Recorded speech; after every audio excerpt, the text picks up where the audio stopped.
Bismillahirrahmanirrahim. Assalamualaikum warahmatullahi wabarakatuh.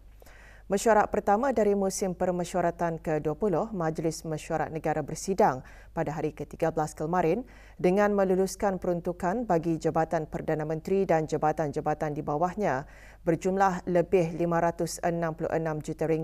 Sidang bermula dengan penjelasan Menteri di Jabatan Perdana Menteri dan Menteri Pertahanan kedua mengenai pelan tindakan untuk meningkatkan tahap produktiviti kerajaan yang ditimbulkan oleh Yang Berhormat Pihin Orang Kaya Johan Pahlawan, Datuk Seri Setia Awang Haji Adenan bin Begawan Pihin Siraja Khatib, Datuk Seri Setia Haji Muhammad Yusof. Dan penjelasan berhubung isu Flexi Hours yang dikemukakan oleh Yang Berhormat Pihin Orang Kaya Laila Setia, Datuk Seri Setia Awang Haji Abdul Rahman bin Haji Ibrahim. Ini penjelasan Yang Berhormat Pihin Datu Dala Raja Major Jeneral Bersara Datuk Paduka Seri Haji Awang Halbi bin Haji Muhammad Yusof mengenai kedua-dua isu tersebut.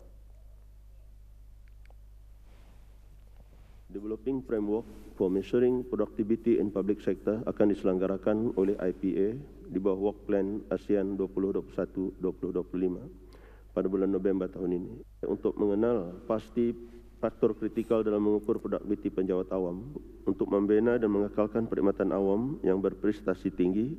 ASEAN bengkel strengthening government strategies on mental health and well-being towards achieving work-life balance in public sector akan diselenggarakan oleh Institut Perkhidmatan Awam pada bulan Mei tahun 2024 ini. Pada peringkat permulaan ini, satu kolokium mengenai waktu hari bekerja telah pun diadakan di peringkat kumpulan kerja. Dapatan dari kajian atau penyelidikan itu nanti sudah tentunya akan menjurus kepada penggubalan dasar-dasar yang berkaitan, khususnya waktu bekerja fleksibel dalam perkhidmatan awam. Mengenai siaran langsung permesyuaratan Majlis Mesyuarat Negara yang disarankan oleh Yang Berhormat Awang Abdul Aziz bin Haji Hamdan, Menteri di Jabatan Perdana Menteri dan Menteri Pertahanan kedua memberikan pencerahannya.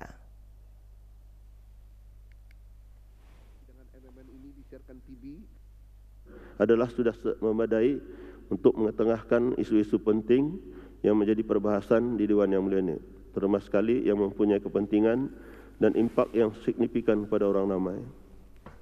Pendekatan liputan siaran TV yang dipraktikkan pada masa ini juga memberikan ruang kepada orang ramai untuk mengikuti perbahasan di Dewan ini mengikut kelapangan masa, yakni leisure time masing-masing, kerana juga ada juga siaran ulangannya.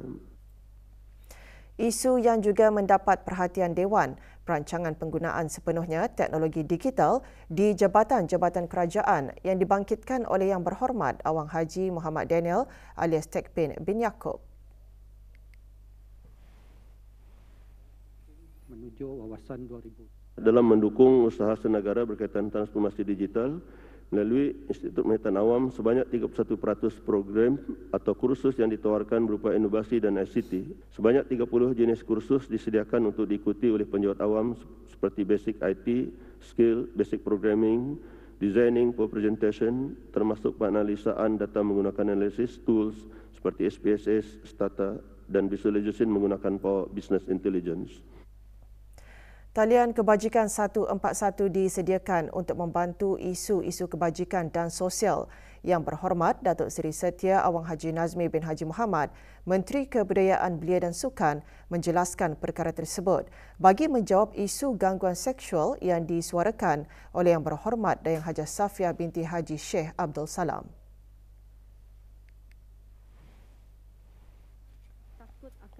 Dari sudut yang lain, terdapat juga kemungkinan mangsa-mangsa gangguan ini berfikiran apabila ia melapor, ia tidak akan dipercayai. Jadi bagi perkara ini, Kementerian Kebudayaan Belia dan Sukan akan mempergiatkan lagi pemberigaan bagi meningkatkan kefahaman mengenai undang-undang yang sedia ada, yang mana mangsa-mangsa seperti ini adalah terlindung daripada segi undang-undang. Berhubung aduan penggunaan Unified Smart Metering Services USMS yang ditimbulkan oleh Yang Berhormat Awang Abdul Aziz bin Haji Hamdan, Yang Berhormat Datuk Seri Setia Dr. Awang Haji Muhammad Amin Liu bin Abdullah, Menteri di Jabatan Perdana Menteri dan Menteri Kewangan dan Ekonomi kedua seterusnya menjelaskan.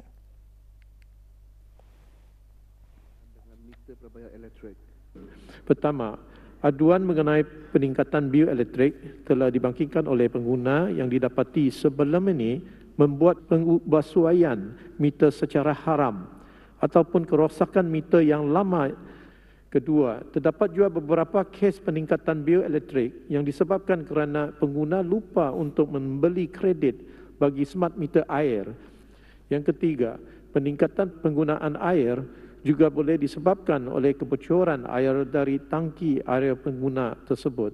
Selain itu, beberapa pengguna utiliti mempunyai tunggakan bil elektrik atau air yang dipotong secara automatik setiap bulan daripada pemberian kredit pada tahap yang telah ditetapkan.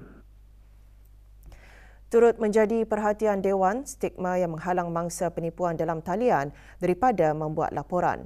Isu yang dibangkitkan oleh Yang Berhormat Chong Chin Yee itu mendapat respons Yang Berhormat Pengiran Datuk Seri Setia Syamhari bin Pengiran Datuk Paduka Haji Mustapa, Menteri Pengangkutan dan Info Komunikasi.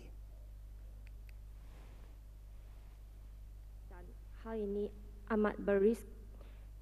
Agensi lain seperti AITI dan juga Telco atau Salesco juga mengendalikan awareness campaign mereka mengenai isu-isu scam ini, termasuk juga institusi perbankan di negara Brunei Darussalam. So jadinya melalui usaha-usaha ini, insya-Allah orang ramai tidak akan keliru lah mengenai dengan proses untuk melaporkan isu scam ini. Yang penting ia memerlukan laporan polis untuk tindakan secara legal diambil dalam mengendalikan investigation atau penyiasatan. Selepas meluluskan peruntukan Jabatan Perdana Menteri, Dewan mendengarkan mukadimah usul peruntukan bagi Kementerian Pembangunan. Dalam mukadimahnya, Yang Berhormat Datuk Seri Setia Awang Haji Muhammad Juanda bin Haji Abdul Rashid, Menteri Pembangunan, mengongsikan antara pencapaian di bawah pengurusan pentadbiran kewangan pada tahun kewangan 2023-2024 iaitu yang pertama, peningkatan kutipan hasil bagi suku tahun ketiga tahun kewangan berkenaan berbanding suku yang pada tahun sebelumnya. Kedua, melalui Debt Recovery Unit di bawah Jabatan Kemajuan Perumahan yang ditubuhkan pada bulan Julai 2022 dan jawatan kuasa khas bagi menangani masalah tunggakan dan kutipan hasil di bawah Jabatan Tanah yang ditubuhkan pada bulan Oktober 2023. Antara tindakan yang dibuat adalah pertama, menyediakan pembayaran secara online melalui One Common Billing System bagi Jabatan Perumahan dan e-Payment Gateway bagi Jabatan Tanah. Kedua ialah membolehkan penerimaan bayaran melalui pengeluaran skim pasaran kebangsaan SPK dan juga bayaran melalui institusi perbankan melalui pinjaman peribadi. Ketiga ialah membolehkan pembayaran cukai tanah dan bayaran perumahan dapat diterima di setiap kaunter-kaunter Jabatan Tanah dan Jabatan Perumahan di setiap daerah tanpa mengira lokasi ataupun alamat rumah ataupun tanah pemilikan tersebut. Juga dikongsikan beberapa komitmen keutamaan Kementerian Pembangunan. Antaranya, pertama, usaha untuk terus menyediakan rumah-rumah dalam skim perumahan negara dan kedua, pelaksanaan beberapa projek penambahbaikan sistem bekalan air yang berterusan dan kualiti air yang menepati piawaian. Perkara ketiga mengenai dengan mitigasi masalah banjir. Dalam usaha menangani masalah banjir, beberapa projek saliran telah diusahakan di dalam tempoh RKN ke-11. Natijahnya saiz kawasan mudah banjir dapat dikurangkan. Perkara keempat mengenai dengan prasarana jalan raya, Jabatan Kerja Raya telah melaksanakan beberapa projek penambahbaikan untuk meningkatkan lagi kualiti prasarana jalan raya dan lebuh raya di negara ini. Perkara kelima mengenai dengan alam sekitar, Kementerian Pembangunan mengambil tekad untuk menghentikan penggunaan landfill ini dan sedang mengikhtiarkan bagi pembinaan prasarana incinerator sistem waste to energy bagi pelupusan sisa buangan. Pelan Pembangunan Daerah Temburong 2005 hingga 2025 mengandungi beberapa polisi perancangan guna tanah strategik serta strategi kemajuan dalam hala tuju kemajuan daerah berkenaan. Visi utama adalah untuk menjadikan daerah Temburong sebagai daerah yang dapat membuka peluang kemajuan melalui khazanah daerah Temburong itu sendiri dengan hazanah semula jadi a district of natural opportunities. Dalam mendukung visi ini, strategi utama perancangan guna tanah daerah Temburong adalah untuk menjana pembangunan yang seimbang yang dapat membukakan peluang pekerjaan dan perkembangan ekonomi yang luas daripada ekonomi-ekonomi yang telah dikenal pasti. Di samping itu, rancangan ini turut bertujuan untuk meningkatkan tahap integrasi fizikal dan ekonomi yang tinggi sama dengan daerah-daerah yang lain, serta dalam waktu yang sama mengekalkan nilai-nilai identiti daerah sebagai the green jewel of Brunei. Dewan menangguhkan sidangnya kemarin dan akan disambung esok pukul 10 pagi. Kedutaan Besar Kerajaan Arab Saudi di negara Brunei Darussalam mengadakan majlis iftar yang berlangsung di Royal Berkshire Jurudong Polo and Country Club. Hadir Menteri-Menteri Kabinet. Majlis dihoskan oleh Tuan Yang Terutama Muhammad bin Abdullah Al-Buraitin, Duta Besar Istimewa dan Mutlak Kerajaan Arab Saudi ke negara Brunei Darussalam. Sembahyang Fardu Maghrib berjemaah diimamkan oleh Pengiran Haji Haslin bin Pengiran Haji Ali, pemangku pengarah urusan haji.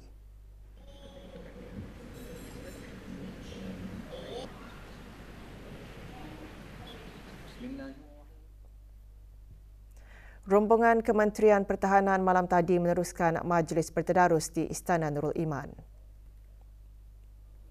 Hadir yang berhormat Pihin Datu Dala Raja Major Jeneral Bersara Datuk Paduka Seri Haji Awang Halbi bin Haji Muhammad Yusof, Menteri di Jabatan Perdana Menteri dan Menteri Pertahanan kedua.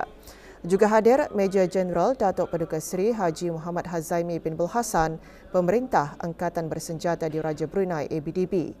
Bacaan surah Al-Fatihah beramai-ramai dipimpin oleh Yang Dimuliakan Begawan Pihin Khatib Datuk Paduka Haji Mustafa bin Haji Murad.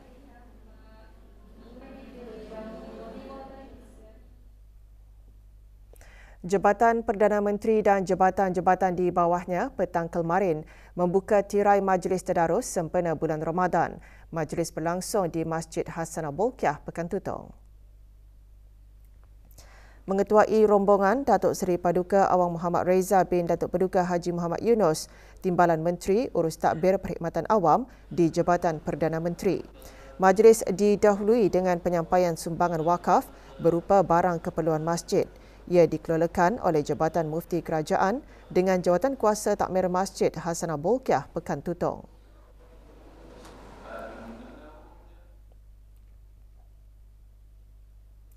Kementerian Kewangan dan Ekonomi serta jabatan-jabatan di dalamnya mengadakan majlis membaca surah Yasin dan tahlil bagi almarhum Sultan Haji Omar Ali Saifuddin Sa'dul Khairuddin, almarhumah Duli Raja Isteri Pengiran Anak Damit dan almarhum Duli Yang Teramat Mulia Paduka Seri Pengiran Muda Haji Abdul Azim. Majlis berlangsung di Kubah Makam Diraja di Ibu Negara.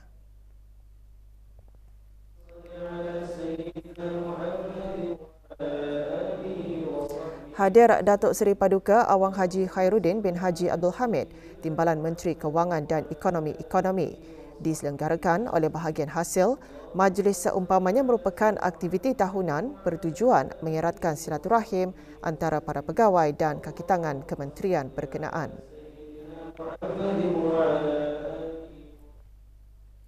Kementerian Kewangan dan Ekonomi serta jabatan-jabatan di dalamnya mengadakan majlis ceramah khas sempena bulan Ramadan bagi para pegawai dan kaki tangan wanita kementerian tersebut. Majlis berlangsung di Dewan Teater Kementerian Kewangan dan Ekonomi.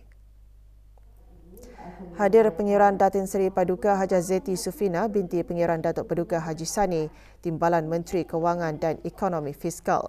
Ceramah khas antara lain menyentuh mengenai manfaat dan keistimewaan yang diperoleh oleh umat Islam dengan menjadikan Al-Quran sebagai amalan serta pedoman hidup sehari-hari. Jadi apa maksud ahli Al-Quran di sini? Negara Brunei Darussalam tetap komited dalam mendukung usaha antarabangsa ke arah menangani isu dadah global. Sehubungan itu, negara akan terus memberikan sokongan kepada Commission on Narcotic Drugs, CND, sebagai badan yang bertanggungjawab untuk memantau dan meneliti dasar-dasar berhubung dengan isu dadah di peringkat Pertubuhan Bangsa-Bangsa Bersatu PBB. Timbalan Menteri Sekuriti dan Undang-Undang di Jabatan Perdana Menteri menggariskan perkara tersebut semasa segmen peringkat tinggi mesyuarat CND ke-67 yang berlangsung di Vienna, Republik Austria baru-baru ini. Datuk Seri Paduka Awang Haji Sufyan bin Haji Sabtu juga menekankan mengenai dasar toleransi sifar yang menjadi asas bagi strategi negara Brunei Darussalam untuk mengurangkan permintaan dan bekalan dadah. Negara Brunei Darussalam menggunakan pendekatan Whole of Nation dan Whole of Government untuk melaksanakan strategi-strategi komprehensif, antaranya penguatkuasaan undang-undang dadah dan pendidikan pencegahan dadah.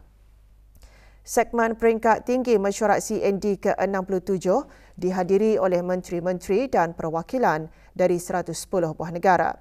Mesyuarat memperkenalkan satu inisiatif iaitu Pledge for Action dengan negara-negara ahli berikrar komitmen dan keazaman masing-masing dalam menangani cabaran utama yang digariskan dalam dokumen 2019 Ministerial Declaration.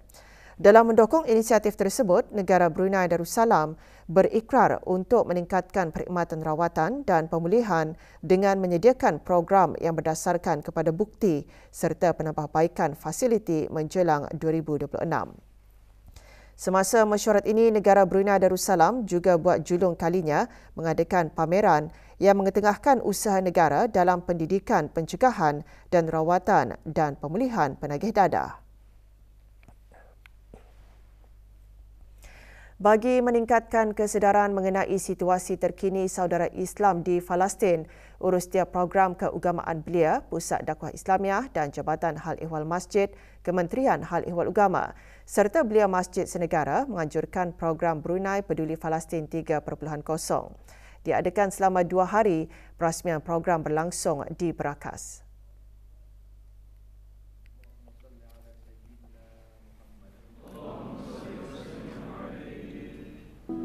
Perasmiannya disempurnakan oleh Pengiran Datuk Seri Paduka Haji Muhammad Tashim bin Pengiran Haji Hassan, Timbalan Menteri Hal Ehwal Ugama. Antara pengisian program, ceramah motivasi dan jualan. 70% hasil jualan akan disalurkan ke tabung kemanusiaan rakyat Palestin di Gaza.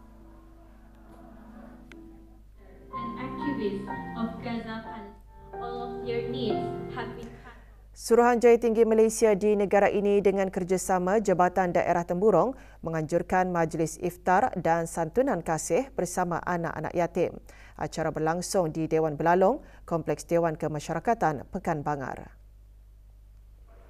Antara yang hadir ahli Majlis Mesyuarat Negara, 44 orang anak yatim menerima sumbangan duit raya beserta pakaian yang disempurnakan oleh Tuan Yang Terutama Raja Datuk Reza bin Raja Zaib Shah, Pesuruhjaya Tinggi Malaysia ke negara Brunei Darussalam.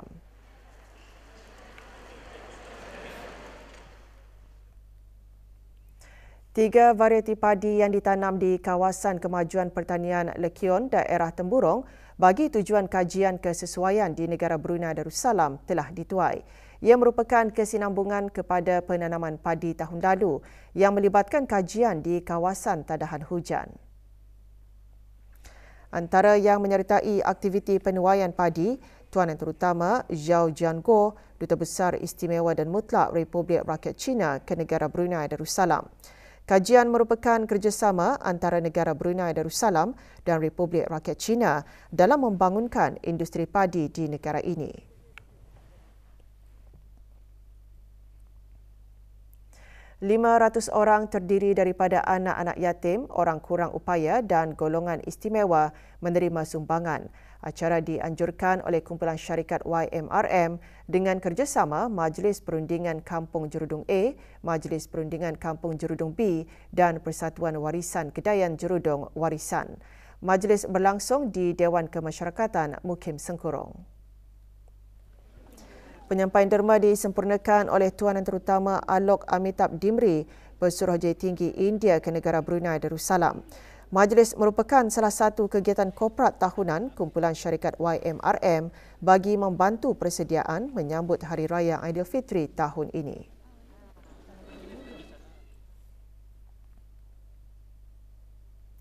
Kementerian Hal Ehwal Ugama mengadakan munajat Ramadan secara maya kemarin. Acara dimulakan dengan bacaan Saidul Istighfar dan surah Al-Fatihah dipimpin oleh Awang Haji Amirul Hafizin bin Haji Muhammad, pemangku pegawai daerah Blyth. Juga diadakan tadabbur Al-Quran surah Ar-Ra'd ayat 26 hingga 29. Turut mengimarahkan munajat Ramadan antaranya warga kerja Kementerian Hal Ehwal Ugama, Jawatan Kuasa Takmir dan Jemaah Masjid Muhammad Jamalul Alam Kuala Blyth dan jemaah dari 50 buah masjid, surau dan balai ibadat di seluruh negara. Penghayatan nilai kemerdekaan dari perspektif sejarah dan aspirasi negara yang telah dikecapi hingga sekarang antara yang disentuh dalam Forum Bicara Semarak Hari Kebangsaan. Forum Anjuran Pusat Sejarah Brunei, Kementerian Kebudayaan Belia dan Sukan sempena sambutan ulang tahun Hari Kebangsaan ke-40. Hadir Awang Muhammad Yassin bin Haji Ahmad, pemangku pegawai daerah Temburong. Forum dianjurkan dengan kerjasama Kolej Universiti Perguruan Ugama Seri Begawan dan Jabatan Pengajian Islam dan disokong oleh Jabatan Daerah Temburong.